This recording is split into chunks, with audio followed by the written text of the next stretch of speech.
इख्तिलाफात का हल ढूंढा जा सकता है, लेकिन हसद, बुग़्ज़ और मुनाफ़क़त का नहीं। जिंदगी की हर एक ठोकर यही एहसास दिलाती है कि ए अल्लाह, मेरा तेरे सिवा कोई नहीं। हर कामयाब मर्द के पीछे औरत का हाथ हो ना हो, लेकिन बूढ़े बाप की जवानी जरूर होती है। इसलिए अपने वालिदैन की कदर कीजिए। ये वो दरख्त है जो उखड़ जाए तो फिर कभी नहीं लगते।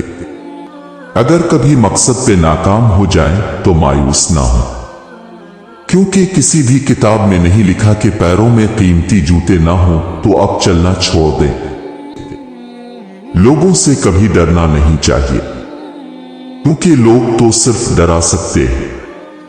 इज्जत भी अल्लाह पाक देता है और जिल्लत भी अल्लाह पाक के हाथ में है। और बात सिर्फ इतनी सी है कि लोग ना कुछ तुम्हारा बिगाड़ सकते हैं और ना कोई संवार सकते हैं। अपनी जबान को सलाम करने का आदी बना लो, इससे दोस्त बढ़ते हैं और दुश्मन कम हो जाया करते हैं।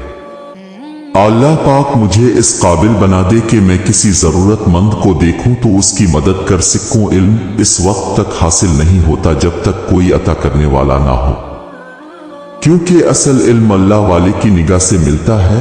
असल इल्म किताब से कभी भी नहीं मिलता।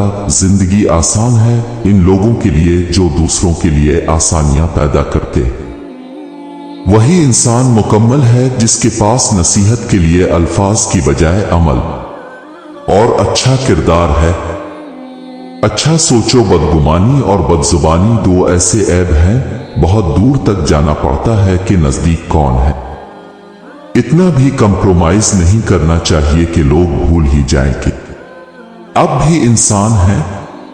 सोना नर्म हो तो जेवर बनता है, मिट्टी नर्म हो तो खेत बनता है, आटा नर्म हो तो रोटी बनती है, और आदमी का दिल नर्म हो तो इंसान बनता है। सिर्फ इल्म काफी ही नहीं, अमल भी जरूरी है।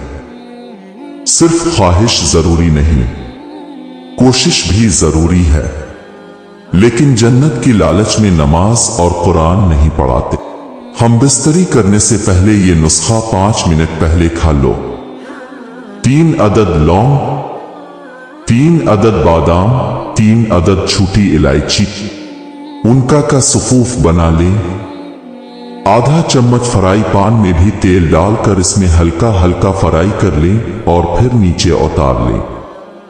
1 गिलास दूध के अंदर डालकर 1 चम्मच देसी घी डालकर 4 दिन तक पिएं और फिर कमाल देखें। सच कड़वा होता है, बोलने वाला कितना ही मीठा क्यों ना हो। हम बच्चों को डॉक्टर बनने और नौकरी की लालच के लिए बहुत सी दुनियावी किताबें पढ़ा देते हैं। जो कुछ भी आप सोच सकते हैं वो सब फना हो जाएगा, और मरने के बाद क्या होगा वो तुम सोच भी नहीं सकते।